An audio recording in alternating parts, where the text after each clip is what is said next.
it. Perfect. Perfect. Perfect.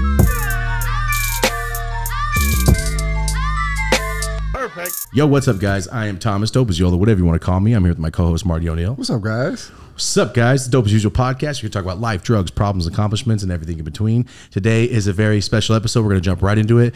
This is the fluffy episode. Gabriel Iglesias, thank you for being here. Thank you. Why do I feel like drugs should lead the thing?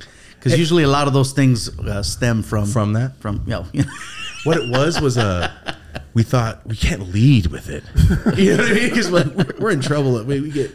We're in trouble enough for talking. So I figured let's just talk about life, and then we'll work into the drugs like life. Yeah. Or just changing it. You know, it's all about titles nowadays. You always just got to change the name of it so it doesn't sound as abrasive or as, to life, prescriptions, and RX, and accomplishments. Yeah. That's hilarious. That's not even a bad idea. Yeah, for real. We put it on a post. It's like life, self-medicating, and Yeah, exactly. Healing, life healing problems. because drugs always sounded harsh. No matter how you say it, it just like drugs. Even if it's legal. It's like drugs. Ooh. Yeah. It does. Yeah. No No, doubt it's not a about bad Even if idea. it's legal. Yeah, totally. Not a bad idea at all, actually. So real quick, I want to Or make it cute, extra cute, like like life, puffy wuffy. Make it sound Puffy stupid wuffy. cute, puffy wuffy. Yeah, puffy wuffy. Like who's gonna get like No one. offended or get scared of cute words? That might stop us from getting It's age not- restricted so yeah. bad. It's We're not a bad opening up idea. the We're just here episode. having a little puffy wuffy and talking about life and the pursuit of happiness. It's not a bad idea, Marty. Man, How you just come in here and rework our whole business Sorry about model? that. It's okay. No, Correctly. we need help. We're but thank you for having me. Sorry, I'm not here trying to take over your show. fine. Thank you for being here. I want to get started. You're from California, obviously. Yes. And I want to know, have you ever? I'm from Merced, a little baby town you probably I know know Merced. of. Have you ever played there? I've played everywhere You have. in California, especially. Yeah. All the small towns, the Visalias, the Delanos, the freaking, all the way up north, all the way down, Brawley. I don't even know what Yeah, see that? is. Yeah, exactly. Been a fireball. Yeah. It's like, is he making some of these up? So that was a question me and Marty were thinking. What's your favorite section of California? Without excluding yourself from other places, is there a place you go, I can't wait to be in San Francisco? I can't wait to go to Redding. Or is there a place in California you just like to be and perform? I love performing in San Jose. San Jose has always been a lot of fun.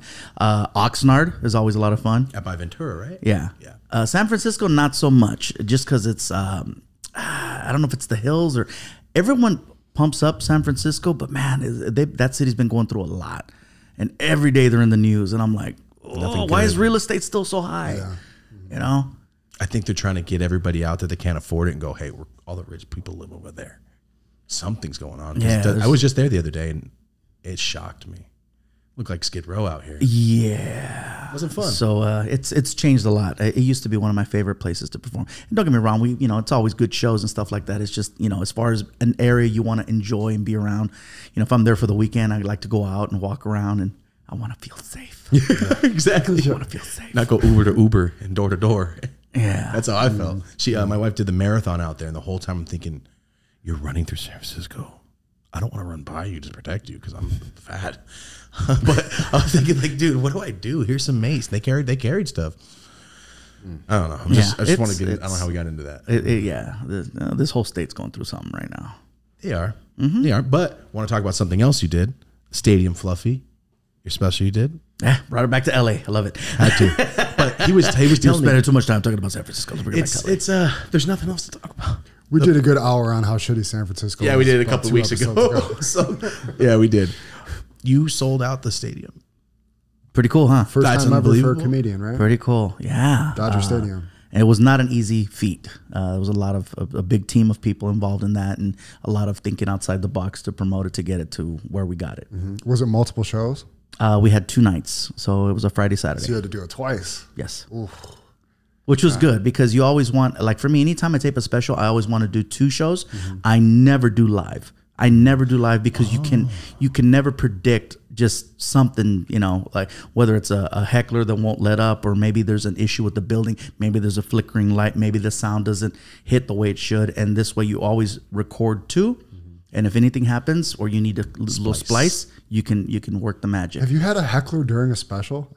I've had people yell stuff out, thinking that, oh, it's going to make it to the special. I'm like, dude, this isn't live. If it was live, then maybe you can get your 10 seconds of fame. But no, that's why never live. The only time that's always ever happened was it Delirious or Raw? I love you, Eddie. Shut up, bitch. Do you remember that? Something like that. That's what it was. It's like the one person that ever made the special was that lady. And she got shit on by it. It was Charlie Murphy that yelled that out, by the way. I watched the little thing behind it. And even then, it still wasn't live. I didn't even think about that. He obviously just keep that in. Like, for example, I know like in this last Netflix run, Chris Rock did his live, which was awesome because it got a lot of hype and he's a pro and he, did what he did, but he did have a little flub in there and he caught himself. Oh, like messed up your own words? Yeah, in the thing. And then, but now when you watch it on the replay, they fixed it. But live, really? Man, live, it's like, oof, I don't want to mess up. And by mess up, you mean like forget your act? Forget, yeah, or just say something that's gonna just derail the show. So I'm trying to put myself in the brain of that. Like, what do you mess up? Like, you made it, but I get what you're saying. But like, the point is always timing. 2 shows. So we were there Friday and Saturday, and and good thing too because I felt like the first show I was kind of still adjusting to performing in a venue that big, and then the second night I was a lot more comfortable. Now, I have a long history working with comedians behind the scenes and like helping them promote their shows and stuff like that. I've never seen an act travel as much as you do. I've heard you say, like, my mom told me, we got 365 days in the year. We're going to work all of them. Why not? Let's work. Yeah, that's how we are too. But did you guys see the IG post I did yesterday? Yeah, the flight map. Yeah. That's the one he just showed me. Yeah. I'm afraid of flying. How do you manage what material you're doing on stage versus what material is going to be coming up for the next Netflix special when you're on the road so much? Well, I'm always playing.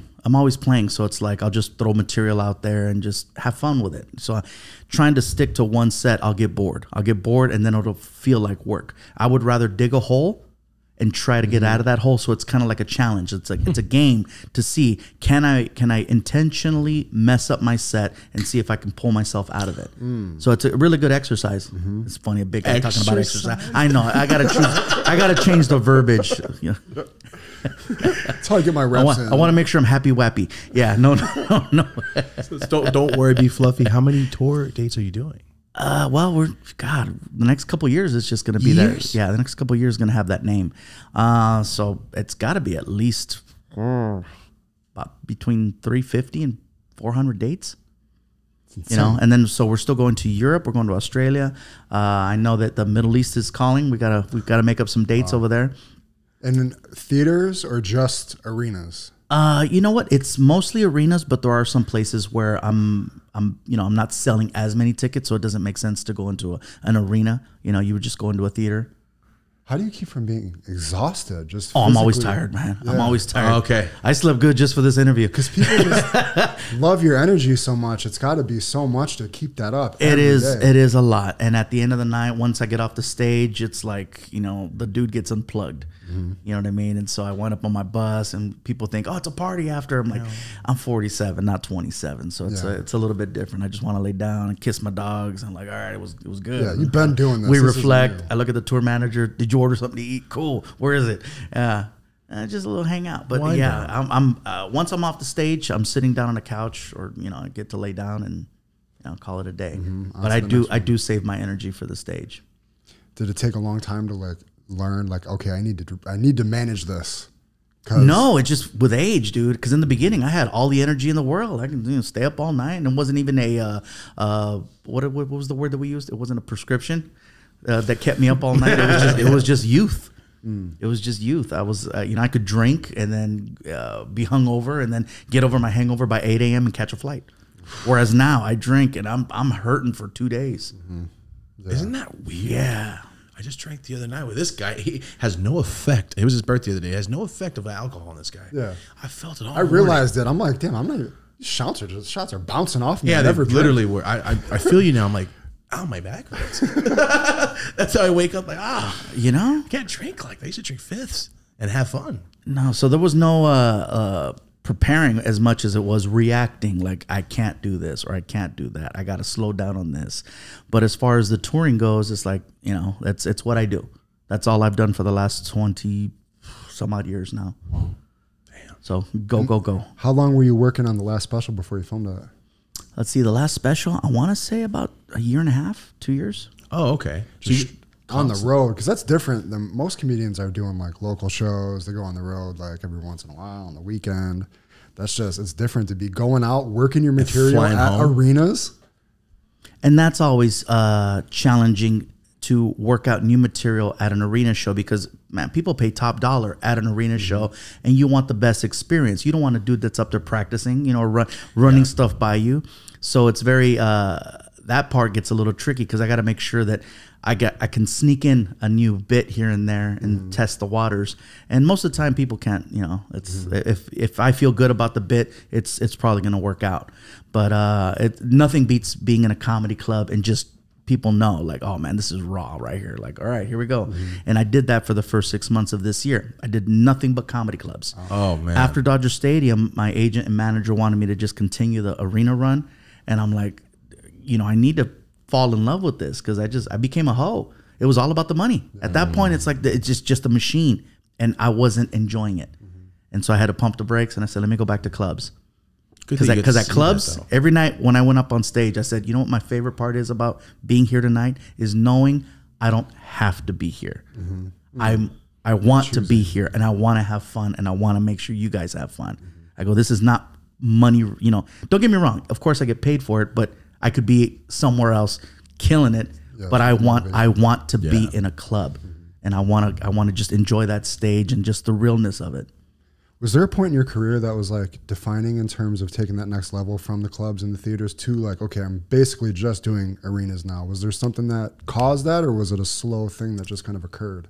I think there's been a lot of steps. You know, there's not one thing in particular that made that next thing. There's always like, well, this led to this and this led to this. And so it's always been steps and all these different milestones. Definitely in the beginning, it was, you know, the help of Comedy Central. There was a television show back in the day called Que Locos that was on Galavision on the Spanish network. It was the weirdest thing. It's like English comedy on a Spanish network. But because that Spanish network didn't have a lot of content, they would constantly replay the comedy. And so normally like you would only get maybe 1 or 2 plays on like, let's say Comedy Central in the course of a week or even a month. Whereas on Galavision, they were running my, you would just stumble onto my set if you were clicking through the channels. Channel 13. Because they replayed it like 3-4 times a day. And it was like insane. It's like Galavision was the fluffy network. You know what I mean? It was just like, okay, yeah, there we go. And then they were running commercials because they had a tour and I was part of the tour. So of course they put my face on the thing. And so in between soccer and everything, it was just constantly hitting, plus Comedy Central. So that took me to the next level. And then there was, you know, the comedy special, the 1 hour specials that I started putting out. And then that put me in a different place.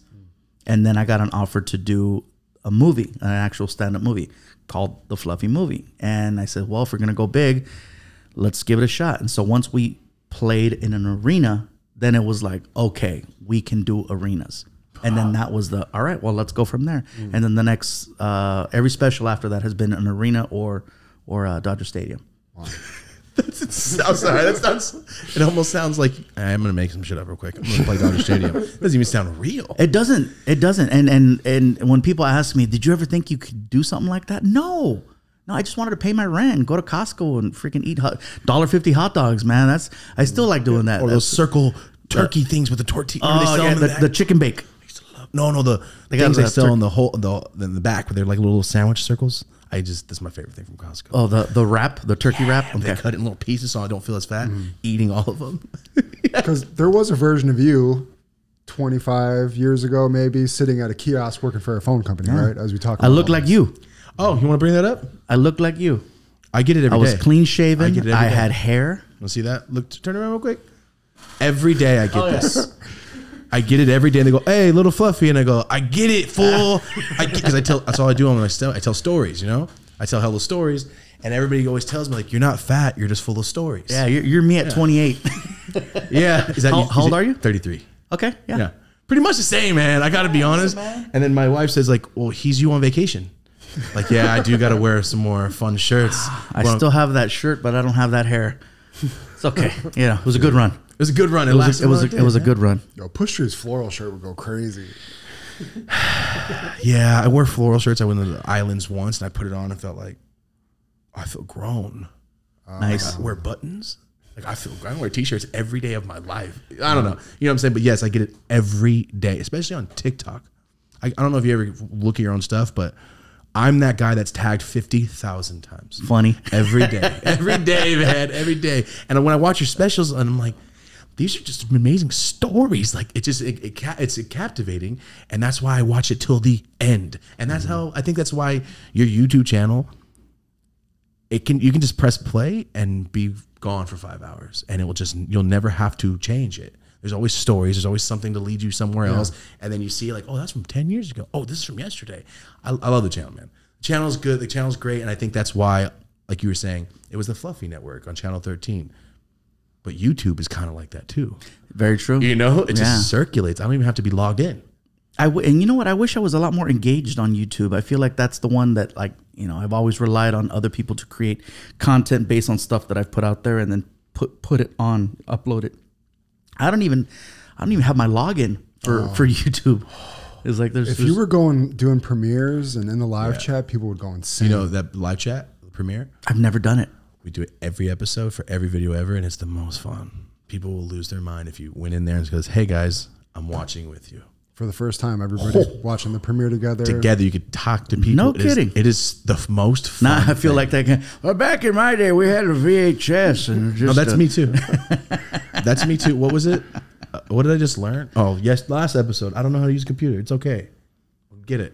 I can use emails. He's my editor. Yeah. I'm still trying to learn how to freaking paste the videos together to make them, you know, like I'm always working on trying to make the videos look cool. Really? All the content you put out, you're not a whiz with the editing and stuff? No, I wish I was. I mean, you know, the creating of the content's one thing, but like adding the subtitles or putting the you know, sometimes there's movement or just little features, little sparkle here and there, or whatever.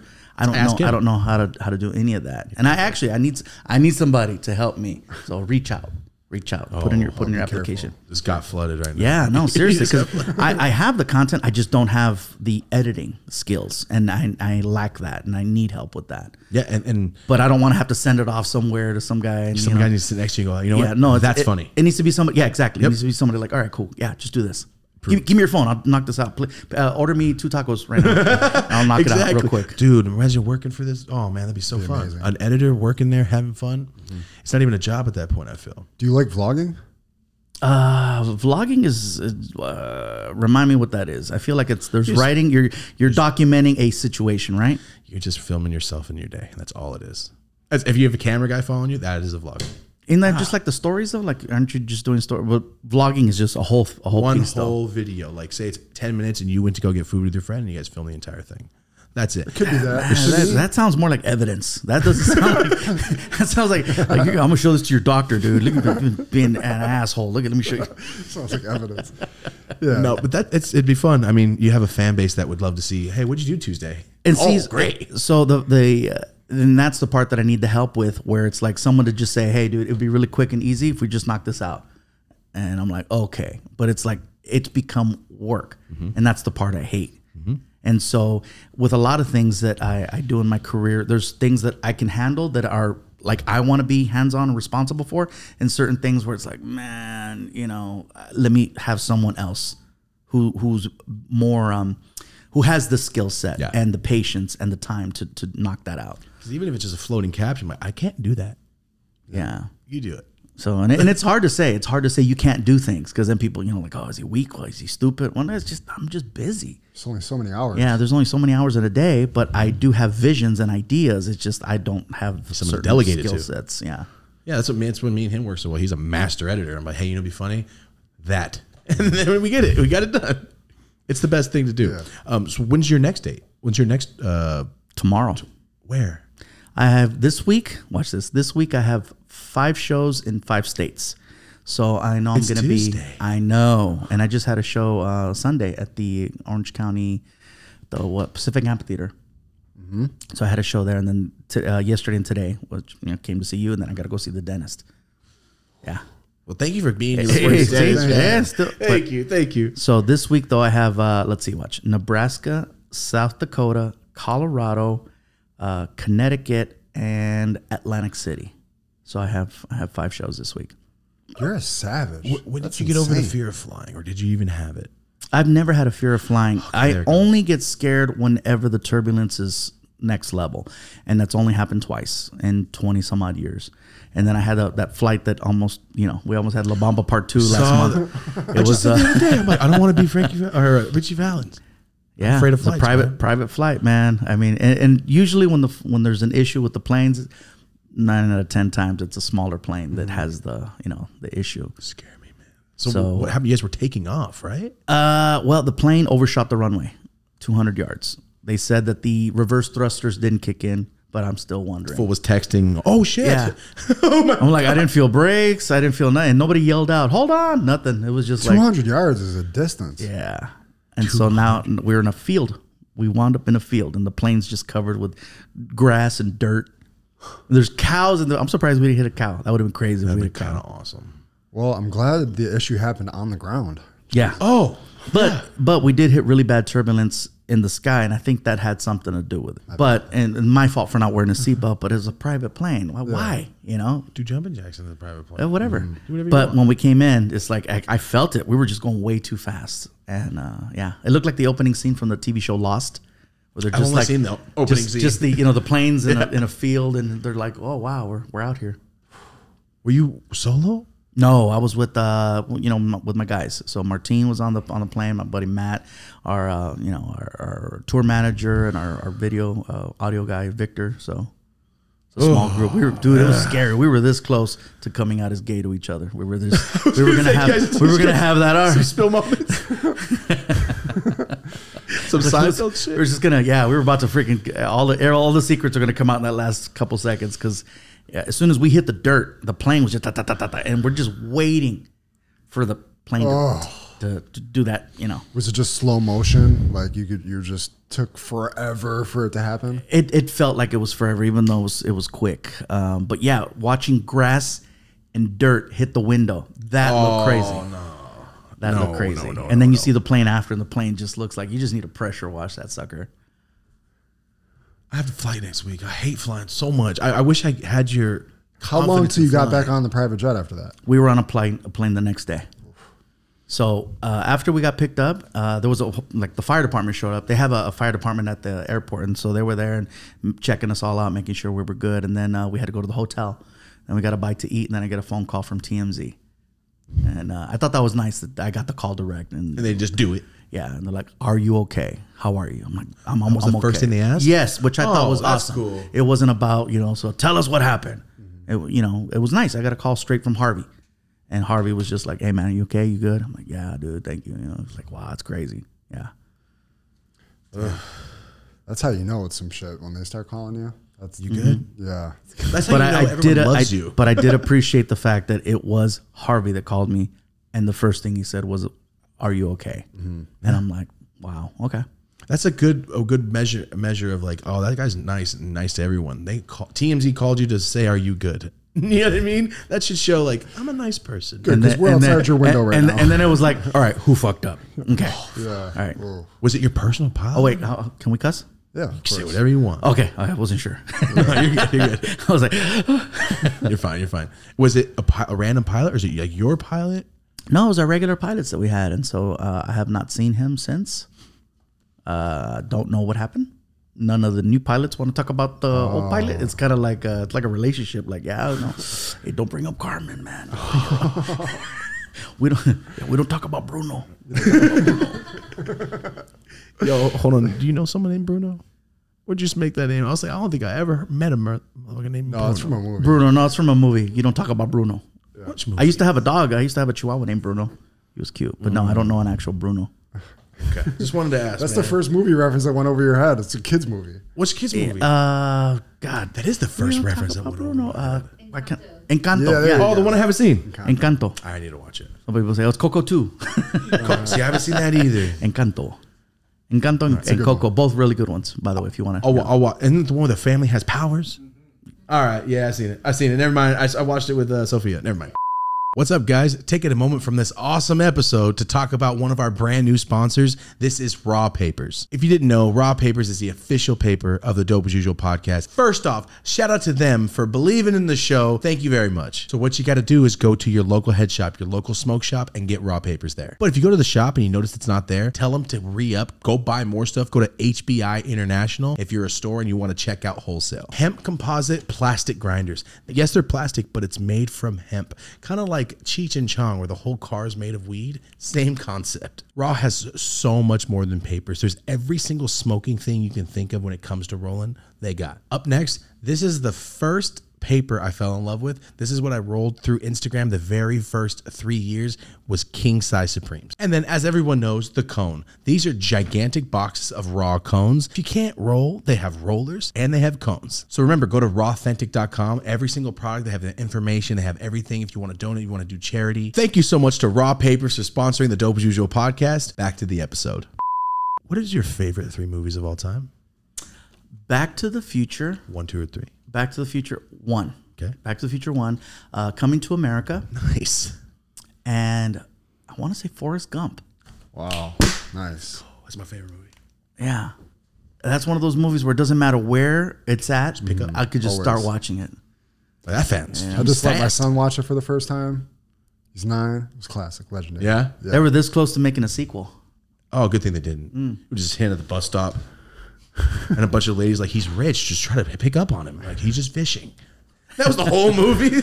I'm not a smart man, but I know what an ATM is. At the strip club. Yo, we have a Forrest Gump.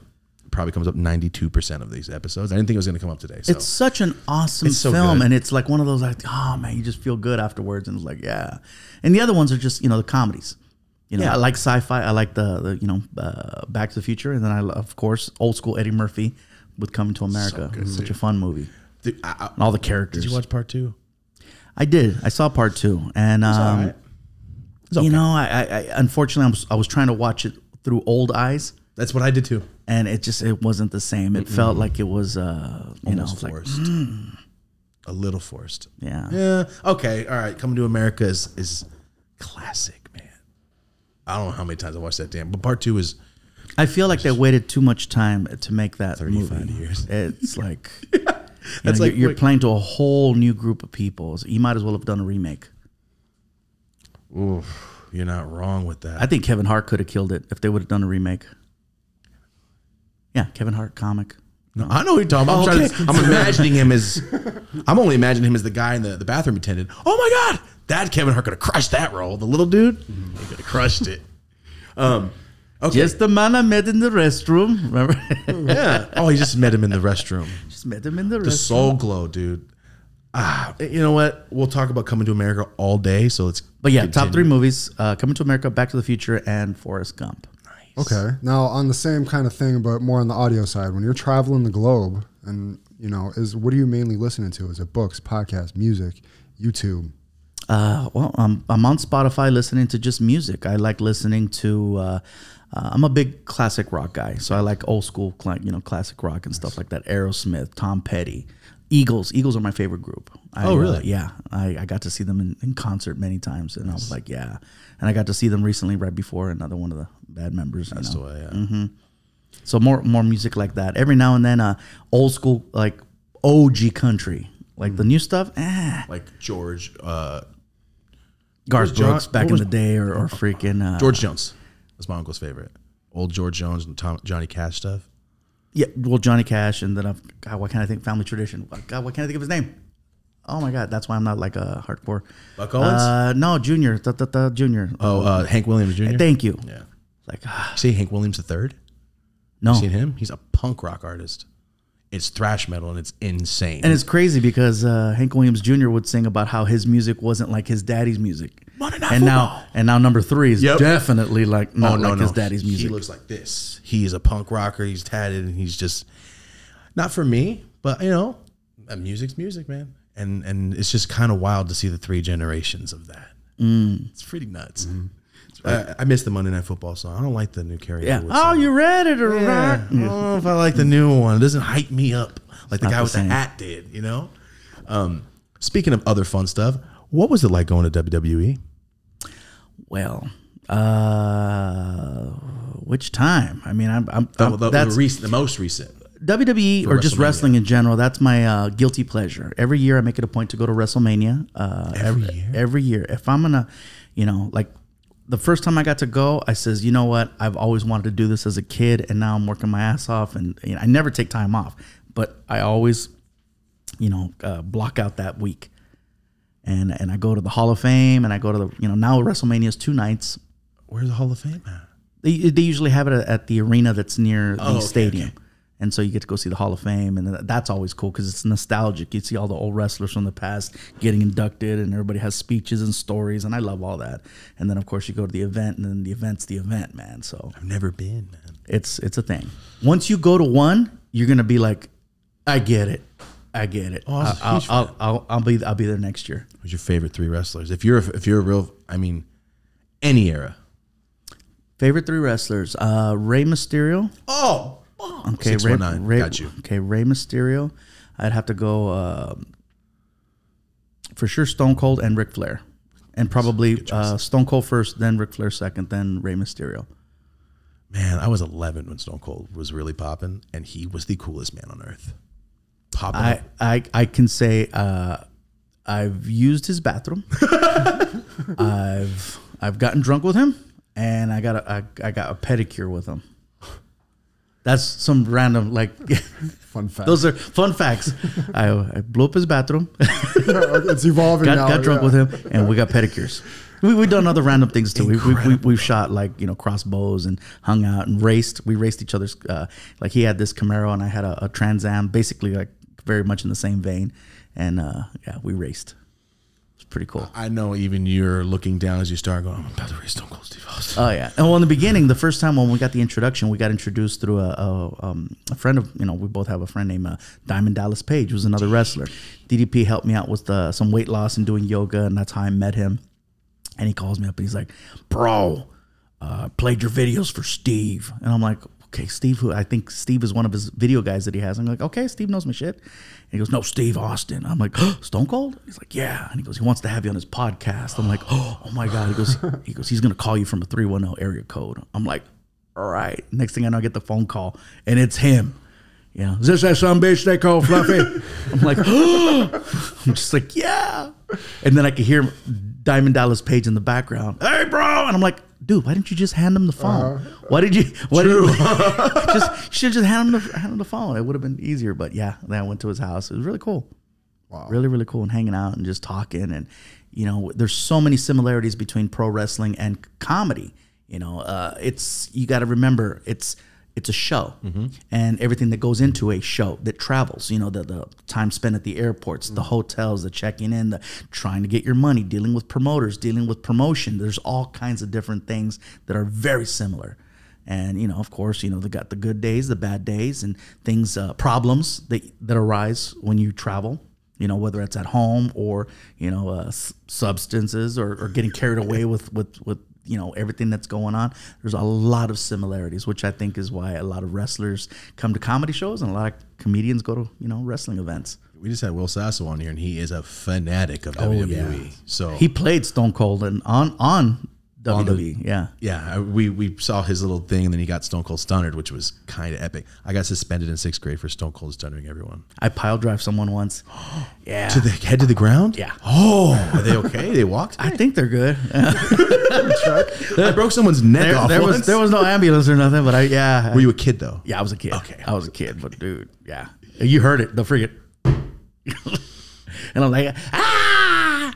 And he's like, oh, you got me. And I'm like, yeah. And in hindsight, man, I could have snapped that dude's Killed neck. him. Yeah. You don't Triple H pedigree. You don't DD. Well, as a DDP. kid, you didn't know you're supposed to pull back or you're supposed to full body make weight. it look good. No, man. You know, on TV they try to kill him. And Yep. as a kid, you're like, yeah. That's why they started playing that video. Do not try this at the home. beginning. Yes, at the beginning. At the beginning of Jack, anything that you can copy, they had to. Because I was the one trying to do it. Did you? I don't know if you did, but I used to do I was in the Jeff Hardy, Matt Hardy era, so I used to try to swanton bomb off of everything onto couches, and I thought I broke my neck. Oh, I told the story. I thought I broke my neck once. I couldn't feel my legs. Like a swanton bomb is like it's to pull that off, first of all, it's like you have to just trust that your body's going to land right, because naturally, if you leave the ground, you're going to freak out, you know. So you have to be like, it looks like a dive. It looks like an Olympic dive, and then you just got to go Tuck all at the the way end. and tuck, and then you got to land with your back. I landed right on my neck. And so to feel that comfortable, yeah, I did it 100 times. The one time that happened, nobody was home. I couldn't move my legs. I thought I was that's dead. scary, man. I was like 9 or 10. Sorry, talking about all this wrestling stuff. Don't do this at home, for sure. yeah. So Stone Cold Steve Austin, you have to hang out with Stone Cold, and then you go to the events. Who are the big wrestlers now? I haven't watched in forever. The guy who's making the most noise Yeah. is a dude named L.A. Knight. And LA he's Knight? L.A. Knight. Google him. He's entertaining. Really? Yeah, he's been around for a while, and it Good took him guy? a while to get in his, get in that vein and get the whole crowd pumped up. It's very reminiscent of like what The Rock and Stone Cold would do, and get the crowd to just chant and go back and forth with you. He's really good and a great wrestler. Tell me if you agree. I can't beat The Rock up. I don't think you can beat The I Rock can't up or beat any The of Rock us. up. But do you think you could dodge the people's elbow? After the 30th minute of him running back and forth, do you think you could just left? Because as I watched, I'm like, just get up. I think I could have rolled out. I'm pretty sure I could have rolled roll out of this There's- one, man. There's a lot of a lot of telegraphing right there. Dude, I remember the first time I watched, I'm like, for real? Oh, he elbowed him. And I was hooked. Damn. You start watching wrestling. I want to hear you and Will Sasso, Hulk. Stone Cold off. That's crazy sumbitch right there. Bro, that's insane. That's a legendary moment. Because even though you're doing stadiums and arenas, they're still like, because I saw your piece about Arnold. Arnold's one of my favorite person. Terminator's one of my favorite movies ever. So I have a little story I'll tell you, and I hope you appreciate it because you like Terminator. I was driving through the hills. I just got a new car. People are like, oh, nice car. I'm like, oh, thank you. So when I see older white men, they like to stare at my car. I used to have a SS Monty, so it's like the NASCAR. Oh, okay. I have and all older white men like, oh, you know what that car is? I'm like, yeah, it's a lap car. I know. 92 people told me today, man. But old men, you can't tell them like, I'm busy. You have to talk to them for 40 minutes. You can't tell them to go away because they love your car. You have to. So I was pulling up in the hills, and I look right, and I see this old man sweeping his driveway. He looked just like my grandpa from the back. So I kind of got like that old like sad, like, oh man, my grandpa. And then he turned around out of nowhere, and it was the T-1000. The actor that plays T-1000 for Terminator 2. Patrick. Yes. What the hell is this? Yeah. It's a very easy name, and I can never remember it. Yeah, he was on Sons of Anarchy too. Exactly. Yeah. I can't think of his name. So this was last year, and I'm staring at him, and he whips around and scares the hell out of me. Just the look, and I just drove off immediately. I don't know why I look back like, if he starts chasing me, I'm going to fucking start filming this. But it was just incredible to see You're the like T1. looking at him. Like, oh, That's exactly what happened. Oh, no. You hear it in your head. He even looked scary. He even looked at me like, why are you looking at me? He looked at me like John Connor's my homie and he needs to find him. It scared the shit out of me. I'll just be honest. That's pretty cool though. It was kind of cool, man. I called my dad immediately, like, Dad, you'll never guess what happened. That and Rambo First Blood, me and my dad watched 7 million times probably. How awesome would it have been if back in the day, people were more open to collaborations like now? Right now, I think everybody sees the strength and teaming up with people, whereas I think back then it was like everyone's out for number one. Oh, for sure. Like how badass would it have been to have seen, Arnold Schwarzenegger and Sylvester Stallone in their prime do one movie where they're both playing, like the freaking ultimate cops or the ultimate guys that gotta go save everybody. Like just one. Come on. Now we got the 7-year-old expendable version, Yeah, which is well, still the Expendable, dope. it's still dope. Yeah, but Nobody can do 60 pull-ups anymore. So it's No. like, damn, I want you to see you fall from a tree next to a helicopter. Not Goggins just like out there. David Goggins. Yeah. You know what David Goggins is? no. He's the human Terminator. He has the Oh yeah. The guy who just like is like a horse. Machine. He's just like he has the most incredible freaking. He used to be a big he's dude, the complete man. opposite of me. But the thing is, he used to be a big ass guy. He used to be like a husky dude, and then he's like, I'm gonna start trying to get in shape. And that fool's running 200 miles now Became the toughest man on earth. on Earth, I believe. So I think there's room, man. What if you never know? Fluffy 62 is Arnold rocked out. You never know. That'd be kind of cool. That would be the only thing that I have not been able to accomplish. I've never been able to check that. Same. So career, no problem. Do you think that would have Personal? a negative impact on your career if you were to get all jacked? No, I think at this point people just want to see me around. You know, I'm at the age now where things become questionable. Every time I talk to the doctor, he's like, "Well, you know," and it's like, "All right." Yeah. Well, it can't be easy when you're traveling every day to work out. Yeah. Do you have back problems? No, you know what? You know what my problem is? My biggest problem is I make excuses. I make excuses for not being in better shape. It's a lot easier, and that's my thing. I have to work. I wish I could, and I wish I could just do this, but it's that's not the way it works. Because you're tired and you're like, I have to work rather than work out because that's going to take care of everybody. But if I don't work out, I'll put that off to the side. And I'm hungry. I didn't eat today. I don't eat that right now. That's the story of my life. Yeah, but I mean, if I was to lose like 200 pounds, no, I think I'd still be fine. I think I'm funnier than my appearance. There you go. You know? Dude, you lost a lot of weight though. I've also gained a lot of weight, so I play that game all the time. It's like okay.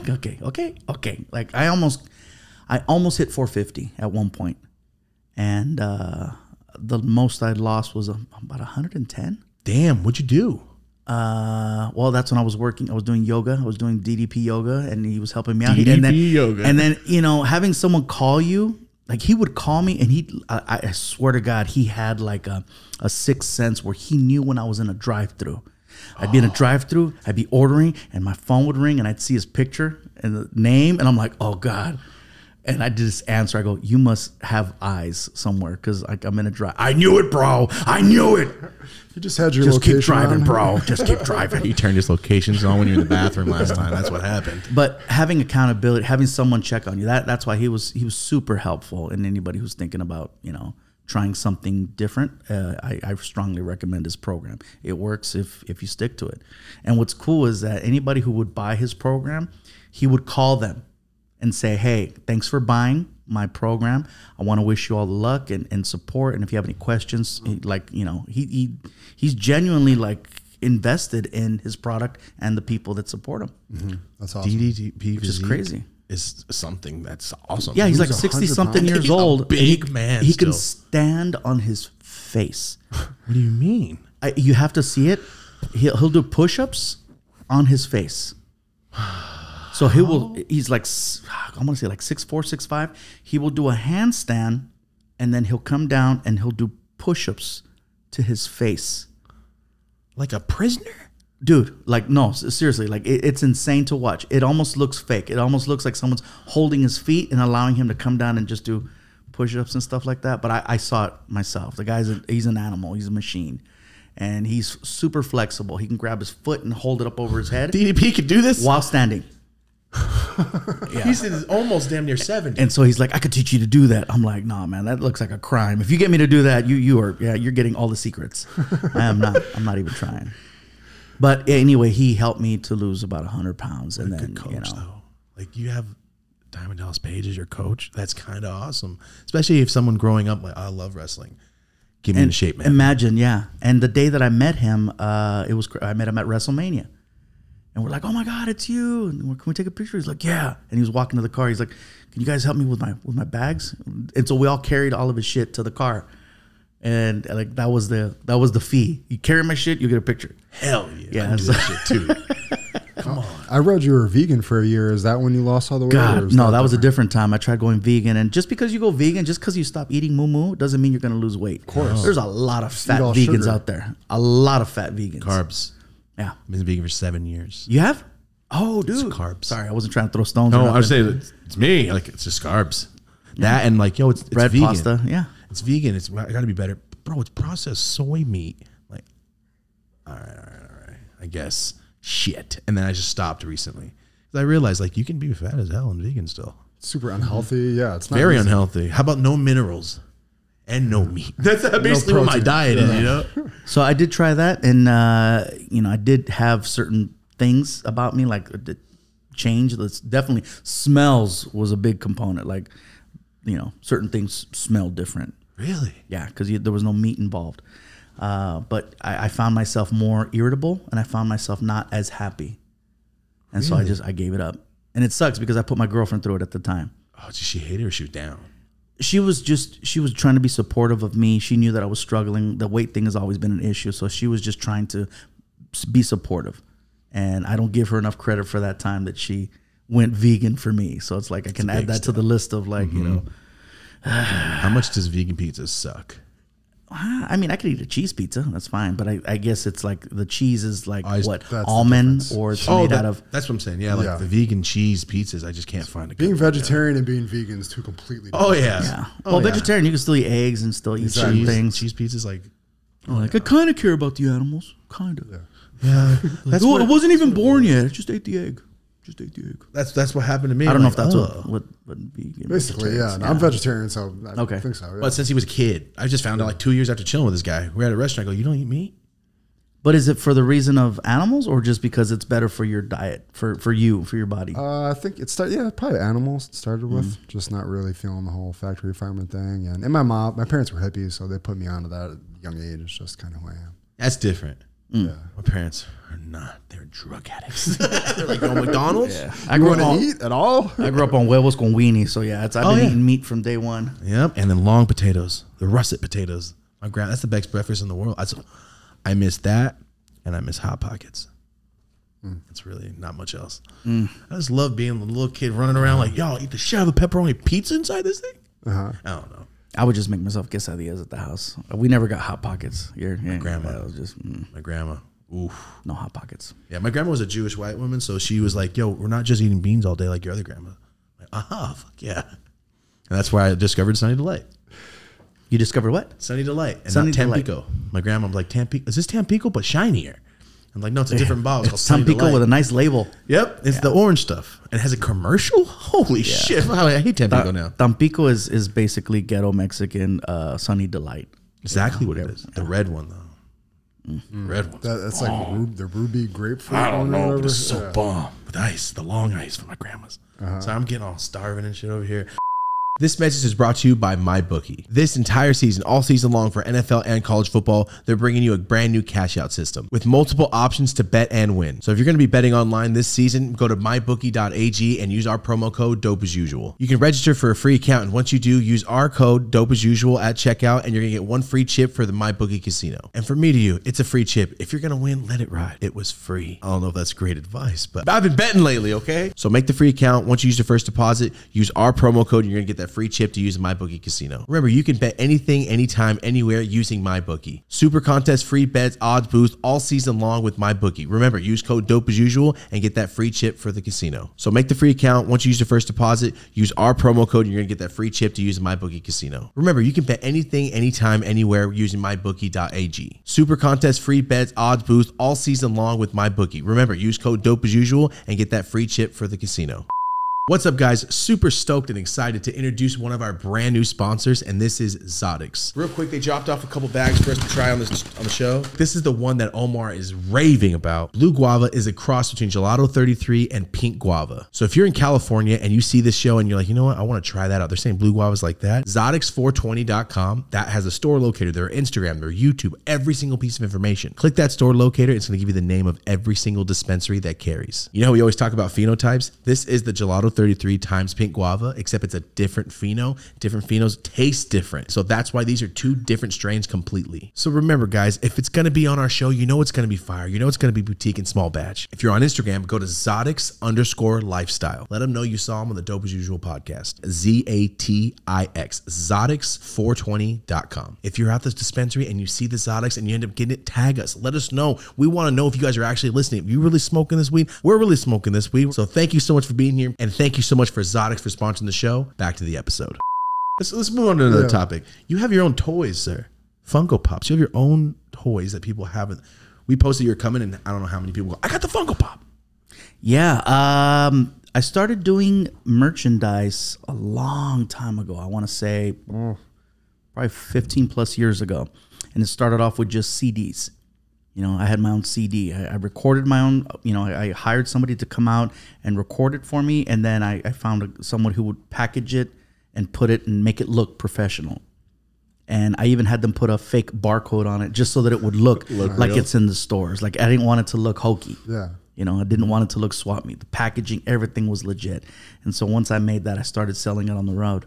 And I just kept reordering more CDs and just selling those. And then that turned into, a pile of money that I'm like, ooh, okay, what should I do? And then my friend Martin was like, hey, bro, you should sell t-shirts. And I'm like, why sell t-shirts? The CD cost me 80 cents to make. I turn around, I sell it for 20, and I autograph it at the shows. I go, look at the markup on that. A t-shirt costs $5. And then if I sell it for 20, it's like, come on, man. I could, he goes, bro, people want t-shirts more than they want CDs. I go, oh, come on. And he introduced me to a guy named Memo, and Memo became my t-shirt guy. And as soon as I started selling t-shirts, I'm like, oh my God, why haven't I done this sooner? And so the CDs turned into the t-shirts, and then that became a thing. And it's still a thing with the t-shirts. People still get t-shirts, number one. Somewhere in there, I decided, you know what, let's try bobbleheads. Bobbleheads were really popular at the time. And there was a guy in El Paso, Texas named Jim Whidbey who knew a company that made collectibles, and he helped me make my first bobblehead. And one bobblehead turned into the 2, 3, 4. I had 4 different versions of the bobblehead. And again, reinvesting the money. And what was the next thing was an action figure. I had an action figure made, and I had it designed to be so that it would work with the WWE figures. So I wanted it to be the same scale. Like my figure could hold the chair, my figure could stand in the ring and be the same height as the other wrestlers. And so I sold that one for a while. And then the next thing after that was, I want to say Funko. We had contacted Funko to see if they were interested in having a comics line of Funkos. And they're like, well, we know who you are, but that doesn't fit our thing. And I'm like, what do you mean it doesn't fit your thing? You guys have YouTubers, you guys have, athletes and movie stars and TV stars and all kinds of different popular people. Comics are popular. Yeah. And they were not interested. And so we tried again 2 years later, and they said, well, we're still not interested in licensing. However, we will produce it for you, but you have to, there's a minimum order. And I think they were trying to get rid of me because the order that they threw at me was stupid. 30,000. It was a lot. And so next thing you know, a semi truck shows up at my building full of Funkos.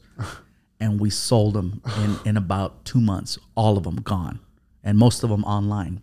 Wow. And so we ordered more, and they're like, wait, what? Sold out. And then so we did a reorder, and those sold out. And then they said, well, do you want to do a second one?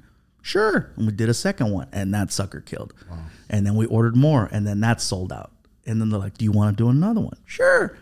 And so it started, like, I got the number 1 Funko Pop, the number 2 Funko Pop, and then I think Joe Coy jumped in there. We got the same manager, so I think he made a call. He saw what I was doing on that one.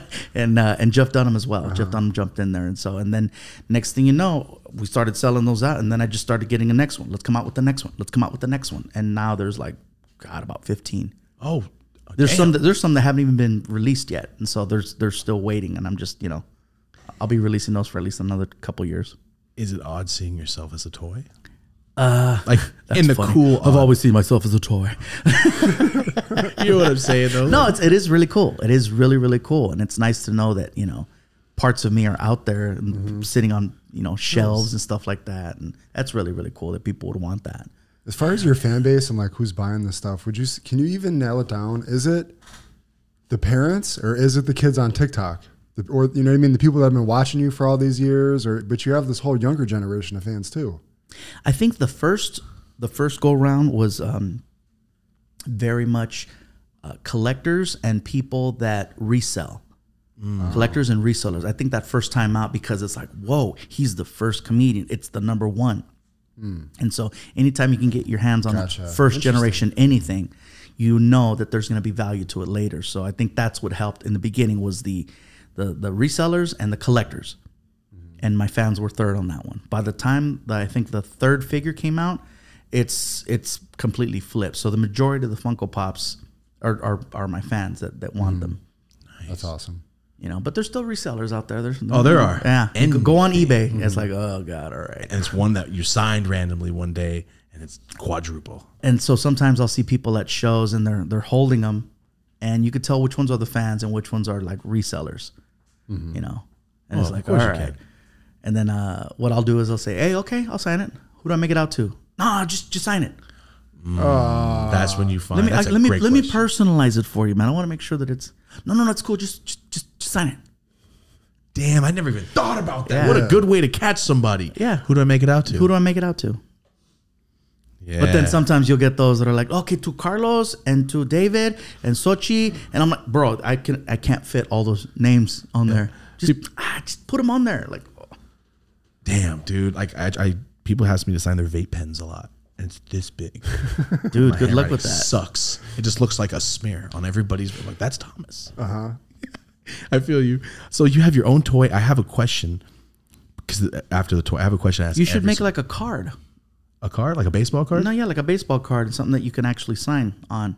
I had one once, but it was only one. It was me with a joint like this, and it was like the little league baseball thing. I put a like great the idea. fire in the back. You know, like the old Nolan Ryan cards when you were a kid. It looked like that, but it was like it was a parody.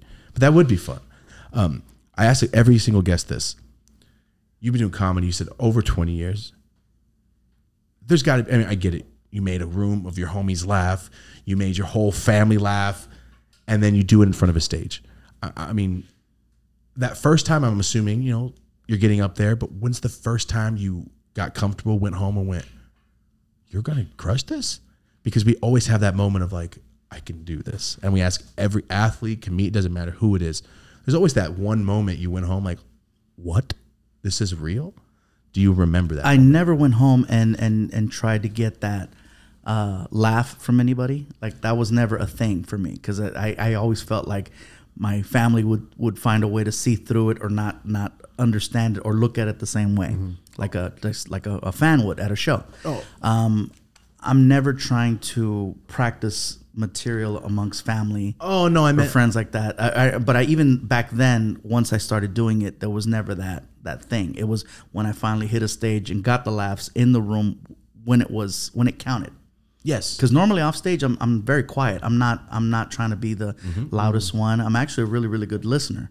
And so I'd rather just, okay, when the time comes and you got to hit the button and grab the mic and now, like, okay, Do our thing. you know, Superman puts on the cape. Yeah. But I meant in the terms of like, you make your whole family crack up as a kid. Oh, wow, I'm kind of funny or whatever it is. I'm saying, no, never. Never. All right, what's the moment you went home after the stage I meant? And you went, oh my God, Wow, I was already grown up and out of the house by then. You got to figure I didn't do stand up until even your apartment. I meant like you go home, it's just you. You're turning the lights. If you're going to sleep, like I did a great job tonight at the set. Oh my God, I think I can do This this. is it for me. That's what I meant. This is it. I need to think of a slogan for this question. Yeah. This is it. I can do it. The realization. Has This is there my anybody? career. When did you know? No, April 10th, 1997. That was the first day I went up on stage. Once I did the set, I went home that night and I was like laying there in bed and I'm like, okay, that's that first step. So like whenever I get the question of what's been the greatest, you know, moment in your career? Well, there's a lot of great moments, you know, and clearly the Dodger Stadium one is like, that's the peak.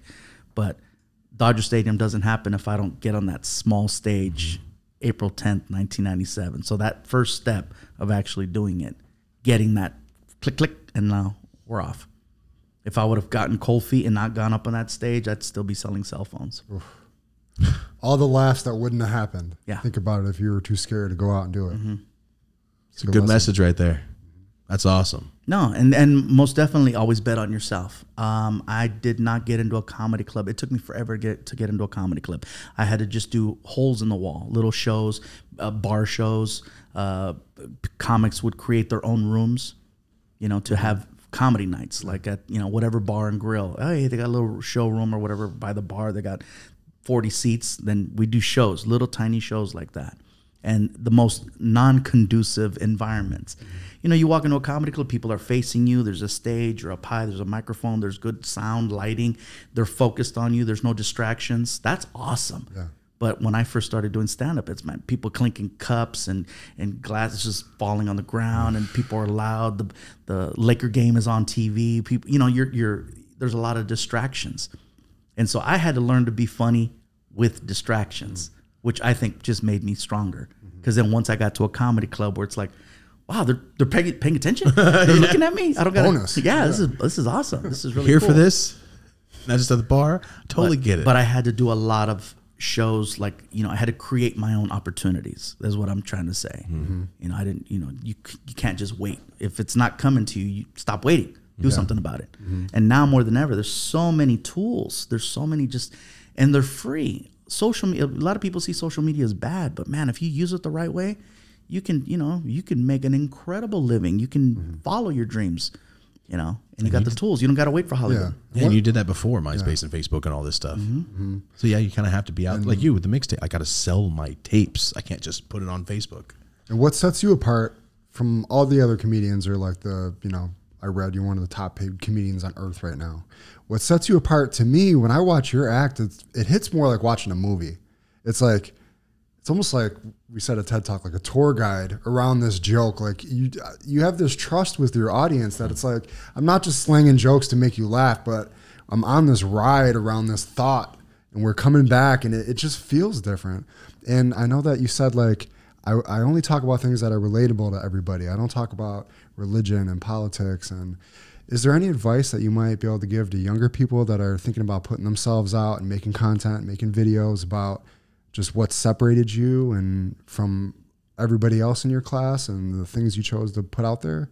Well, first of all, you need to ask yourself, is this going to be for fun? Is it a hobby, or do I want to make a career out of it? Because you'll approach it differently. Mm-hmm. And then you have to ask yourself, okay, well, what is it that I want to convey? What message and what type of humor do I want to put out there? Because depending on the type of humor you want to put out there is how many people you're going to be able to get invested in what it is that you do. So if you're really political, only people that want to hear political humor are going to be into it, because most of the time people don't want to hear that they're wrong, or that they're thinking wrong, or that their way of life is wrong. And political humor, that's all it is. True. What side are you on? And if you're not on that side and you're listening to the wrong show, then you're gonna feel like, oh man, Or sometimes people don't want to hear an hour of cussing. A lot of people don't like cussing. Okay, so are you gonna be the person that cusses or the person that doesn't cuss? Or if you do cuss, is it just minimal where it's enough to prove a point but not be the whole thing? Because in the beginning I was filthy. I was cussing. I was dropping F-bombs every other Really? second. Yes. A lot of people don't know that. I was a very dirty comic when I first started. Remember, keep in mind the environment that I was performing in. I was performing at bars, dive bars. It was hood. I was in Montebello, across the street from the hospital, which was very convenient because people were getting shanked all the time. So you're like, he's going to bleed out. No, just hit the button, cross the light right there. Go ER. So yeah, I was very dirty. And a comic by the name of Joy Medina pulled me aside and he goes, dude, man, you're very likable. You're very funny. Stop cussing. If you stop cussing, you're just going to open the door for yourself, and more opportunities are going to be available to you. And that was the best advice I ever got. Now, don't get me wrong, I cuss now, but it's different. It's not the whole show.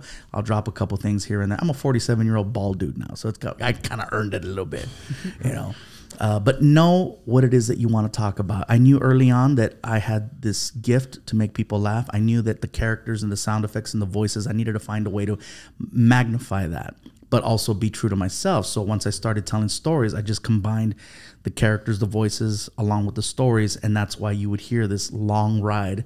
And I learned that that was my gift. My gift wasn't set up punch. I can't do set up punch. So when people say, write me some jokes, or how come you're not on a roast? I don't do that. That's not my thing. Yeah. I tell stories. And sometimes on paper, they're not that good. But it's, the performance of it is what sells it. Because a lot of my stuff, you look at it on paper, you're like, I don't know, man. Yeah, he just keeps saying Martine. What's so funny about that? He says it again, Martine.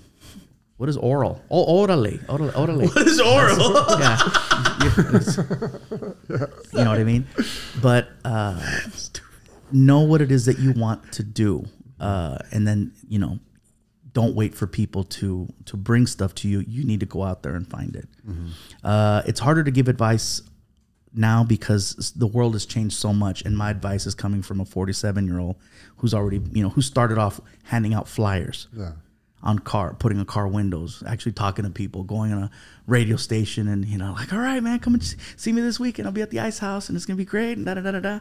Whereas now you just send out a post. You know what I mean? So it's very different, and it's harder to give the advice. But I can just say that if it's something you want to do, be ready to sacrifice. Sacrifice is the biggest thing. What are you willing to give up in order to get to where you want to be? Because once people start making money, you get comfortable. And you're like, no, this is good. I got to hold on to this. But then are you growing, or is that as far as you're going to get? There was a lot of shows that I had to do where I made no money. But the whole idea was we got to break that market. Gotcha. We got to break that market. We got to go in and introduce ourselves, let the people know what we do, let them check it out, and then hope that they tell a friend. So next time we come back, we can play that. Oof. So when you see the map of the U.S., that original map was just L.A. And I was just only performing there in L.A. And then I had eventually, San Diego. And then Fresno. Bakersfield. Okay. you know, and then it just started growing. And then we had to take chances and go out and break markets. Las Vegas, I couldn't sell tickets in Las Vegas to save my life in the beginning. It took a long time. Really? And then once we did, then it was like, okay, you break the market. And some places like Vegas is like, you got to rely on the tourist. So to be able to actually get the people that live in the city to come out to see your show, that's a huge one. Because it's like They're used to it. But they have so many options. You know, why go see the comic? You can go see the guys that freaking take on the tigers, or the magician that, you know, falls from the ceiling, or the guy that, you know, there's so many things you can go see. Shoot, you can stand in front of the Bellagio and just look at water and it's free, and you're like, oh my God, this is nice. So it's the foundation that you did for all those years that's really paying off now. Sacrifice. Give up the parties. Give up be ready to give up a lot of relationships, because there's going to be a lot of people that you trust and you love and you want to listen, but their advice isn't based on your passion. Your passion is going to see one thing and they're only going to see another. You know, people that get into certain positions, it's because they had that passion, that drive, and that want. And I'm sure that everybody told them, I don't know, man, you better be careful. You know, you got a good thing going on over here, this and that. And so you got to be willing to trust yourself. And yes, there's good advice out there. Like I said, that one comic, Joey Medina. And it's funny because he's filthy. He's dirty as shit. He does a lot of dirty He's the one that told you to stop. He's the one that told me to stop it. But he saw could see something that whole lane. he saw something I didn't. So yeah, but be willing to sacrifice all those great. I miss so many like Christmas shows and or birthdays and just being gone. I was always on the road. I just wanted to say yes to everything because it's an opportunity, and I just had that mindset. Like, you know, mijo, tienes que trabajar. Si hay trabajo, tienes que trabajar. If there's work, you gotta go work. So what's next? God, I guess trying to lose weight, bro. 60 all the shows. I mean, I'm still out there grinding, and you know, I don't want to assume that it's just, you know, coasting. I still got to go out and put in the work, otherwise it's gonna go away. You know, I always feel like you got to protect your job. You got to make sure you go out there and keep working. You're the heavyweight champ. Walk around with the belt. Because here's other people coming. Here's other people coming. And don't get me wrong. I think it's great that there's more people out. We need more laughter, and I'm happy to support and help, you know, the next generation if they want it. I'm not going to just be like, hey, you got to listen and this is how it is. Yeah. Nah, I don't want to be that dude. No, either. you're here doing this. That's an example of it. So, but Yeah, we appreciate that. yeah. Could have had better water then. No, I'm kidding. What is this fountain mountain? I just bomb. Love that water. Yeah, No, it looks legit, dude. In this bottle. that's our favorite. Yeah, You that's can crack somebody with it. that's a weapon. Question. I saw your GGN and I saw you smoke with Snoop Dogg. Yes, I did. How was that? I know everybody asks, like, you smoked 60 blunts? Probably not, but how was the experience of, there's not many people that get the opportunity that you got. And to be on GGN doing it at the same time, kind of a legendary moment that I always see on the internet. You know, I had a run from my mid-20s, I think maybe a good 3 years, where I was smoking every day. I was smoking all the time. I had bought a bong from Tommy Chong. Nice. And when I was in Florida, I went to one of his comedy shows, and he used to have these bongs, and I bought one, and he autographed it. And I remember when he autographed it, I told him, I says, man, you know, I said, I am never using this. This is going to go up on my shelf. He said, you got to use it, man. Better smoke that signature off of there. And I was like, okay. And next thing I know, man, my goal was to smoke the autograph off the signature. No. It will eventually. And I did. Yeah. I did. But yeah, no, I run about 3 years. So I was very familiar with smoking, and I was cool with it. It didn't, you know, it was a phase in my life. I enjoyed it. It was cool, and I'm good. But if Snoop Dogg invites you to go on his show and Snoop hands you, you know, something, yes, you participate. You are in. You got to know going in that this is how it's gonna go. And it was awesome. I had my son with me. You know, he had a great time, and it was funny that afterwards he wanted to, like, you know, because there was still a piece of the joint left, and you know, he wanted to take a hit with Snoop. How old's your son? God, he's 26 now. Oh, okay. So when you say sound like a child, No, it wasn't like. That's what I was thinking. Oh so my 4-year-old. No. He's a dude. He's already a dude. He's a dude. He's a dude. That's awesome. He's Yeah. a dude. But no, it was really cool. But let me tell you, the strength of what Snoop has. That's I don't know where they make that. I don't know how it's cultivated or whatever, but yeah, I got to smoke with him twice. Once on that show and at WrestleMania. So WrestleMania, WWE asked me to go and do interviews and stuff and just promotion, like social media. That's my thing. So I'm like bouncing around, and then they asked that I go on Snoop's bus and interview him and talk to him about WrestleMania because he was like part of the main event for the first night. And so a camera crew followed me onto Snoop's bus. We get on there and he's there. I'm like, hey, what it do, baby boo? How you feel? You know, just give me a hug and hey.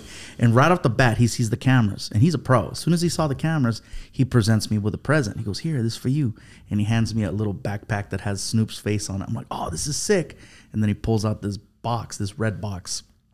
And it says Death Row on the box. And he's like, open that. Sick. And I opened it up and it's this big freaking Death Row chain, Sick. Giant chain. And then he just took it out of the box and he goes, turn around, and he starts putting it on me.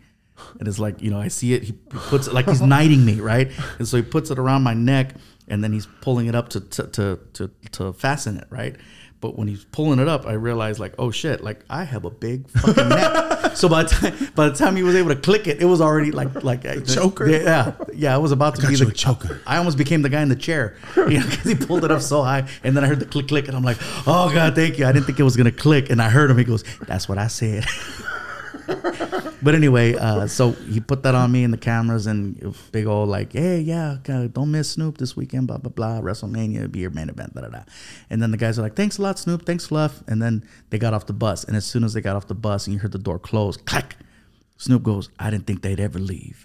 And then here we go. I'm like, oh my God, round two. And you don't say no.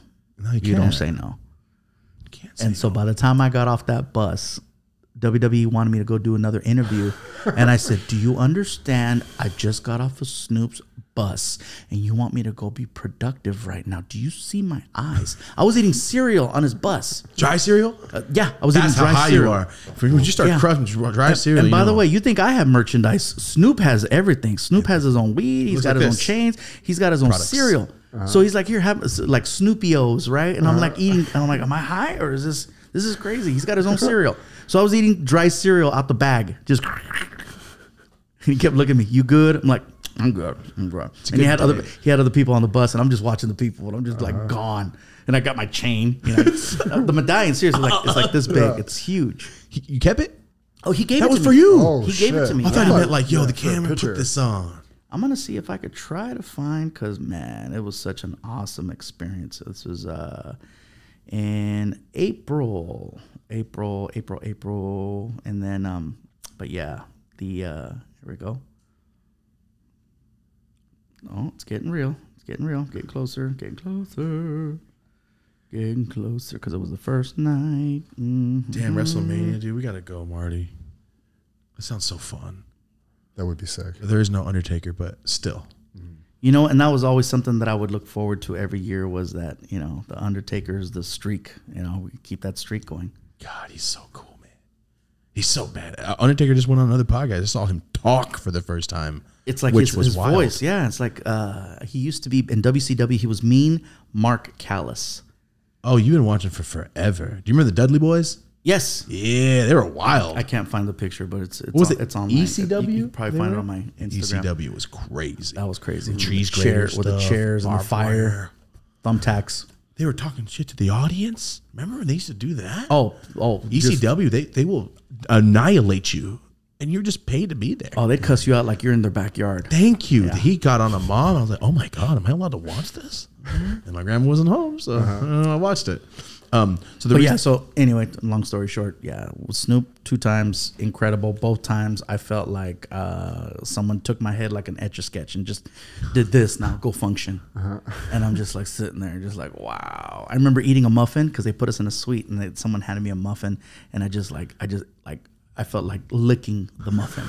And I remember like that muffin was so good. And it was probably just a basic bitch muffin, but Probably. Yeah. Some Costco shit. Well, Costco's no, bomb. Costco bomb. muffins, yeah. I'm gonna take it back instantly. I can't. Those blueberry ones full. I'm addicted. So the reason I brought it up, because I wasn't sure, and I know your team told us that he's got a dentist appointment. He can't be getting high as hell today. So I understand. That's why we're rare. We don't like to smoke people out. But I did roll this in case you did smoke. You don't have to smoke it, but I rolled this. Oh God, what is that? It's a fluffy joint. I rolled this because I was like, because usually we're like right here, and I'm like, no, if he's gonna come, I want to roll. Am I gonna smoke that or smuggle it? You can, because you know what's funny? I rolled something like this for Cheech one time, like 8 years ago. I was like, yo, you want to smoke this? I didn't say that. I walked up to him. I'm like, hey, I rolled this, man. He goes, thanks so much, man. It's gonna be great tonight. And he walked off. I was like, oh shit! I should have made it clear that, hey, you want to smoke this with me? It's like, it's gonna be great tonight. oh yeah, he didn't include you in the party. It was awesome though. Like, you know, like you're gonna go home and smoke that joint. So that's mine, yeah, that's you, dude. Do I need like one of those meth blow torches to freaking light it? No, you don't. Because it's like, This the little short one, This little torch. But yeah, I know you have to go to the dentist, so I was like, yeah, you could just take that home, dude. There's like 4 different types of very, very good weed in there. Wow. Yeah, you can take that home if you don't want to smoke. There's a little. I don't even know souvenir. how you roll this. That's like this, like a burrito, and then yeah. No, you went straight chipotle on this thing, huh? that's exactly what what he I said. said. Yeah, you went full chipotle on this. When he was filming it, I was Exactly what I said, dude.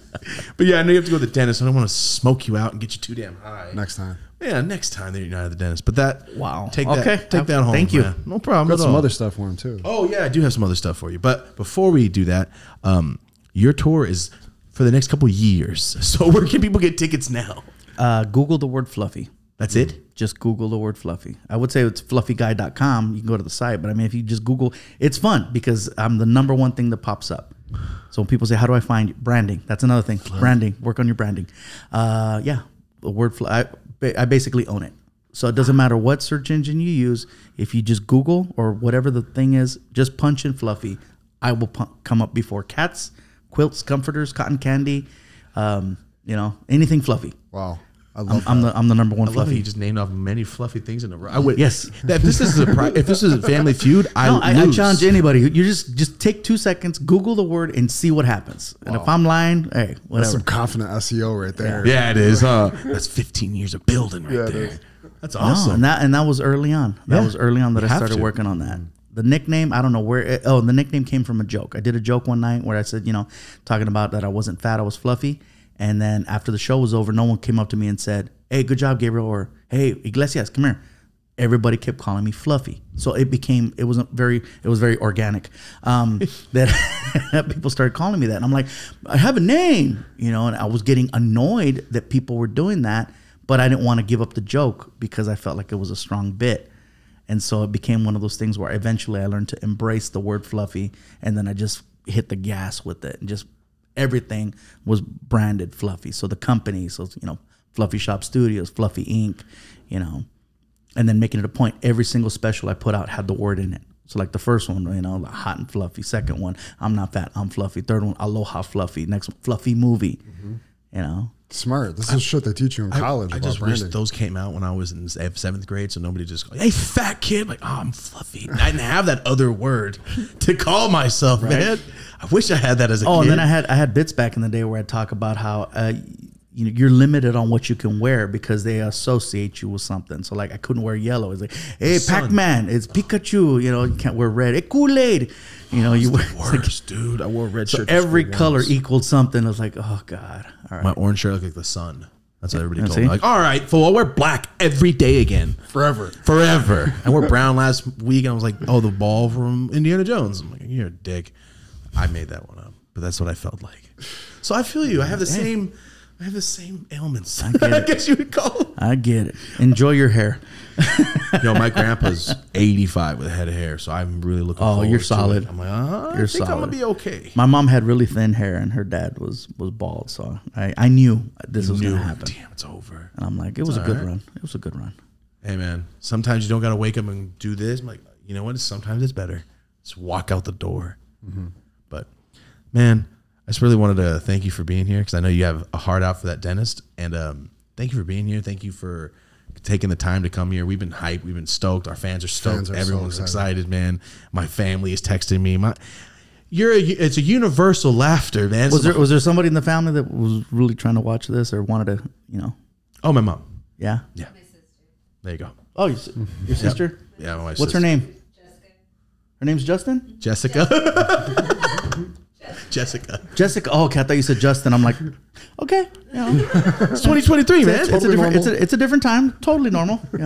Yeah. Thea Justin. Yeah. Jessica, right? Yeah.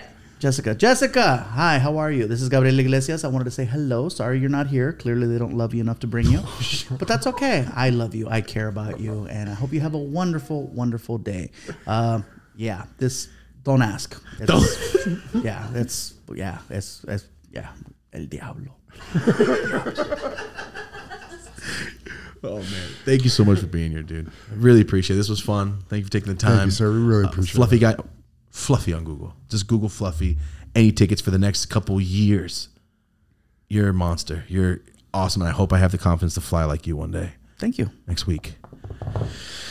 Off to the dentist. Yeah. Thank you so much for being here, guys. This has been the Dope as Usual podcast for Marty, Fluffy, and I. Have a dope ass day. Yeah. Bless you. Bless you. Perfect. Oh my God. Timing.